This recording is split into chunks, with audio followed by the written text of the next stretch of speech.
Vado per il giorno.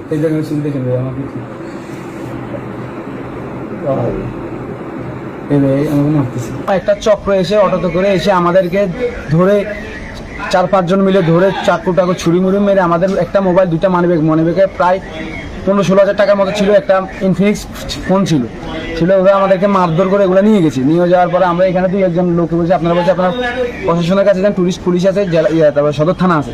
তো আমরা ওদের কথা মতো আমরা প্রথমত টুরিস্ট পুলিশের এখানে যাই। টুরিস্ট পুলিশ এখানে যাই, সব কিছু বিস্তারিত খুলে বলার পরে ওনারা আমাদেরকে বলে এগুলা তো পাওয়া যায় না, বা 100%-এর ভিতরে 1%ও পাওয়া যায় না, এগুলা এটি না পাওয়ার সম্ভাবনা বেশি, আমরা এগুলো পারবো না, তোমরা একটু সদর থানা যাও। মানে ওনাদের কাছে কোনো রেসপন্স পাইনি। আমরা তারপর সদর থানায় গেছি, সদর থানায় সেম একই কাহিনী। কিন্তু আমি ওদের কাছে মানে থানার যাওয়ার আগে আমি 999 ফোনও দিছিলাম।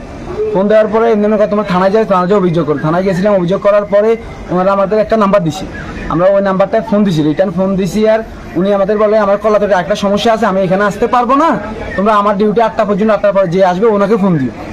ওনাকে ফোন দেওয়ার পর আমি মানে ওনার সাথে কথা বলে যতটুকু জানতে পারছি, এদের সাথে তাদের একটা বন্ডিং আছে বা তাদের একটা সংযুক্ত আছে, না হলে কিভাবে ওরা এভাবে চলে, ওনাদের কোনো রেসপন্স পাইনি আমরা।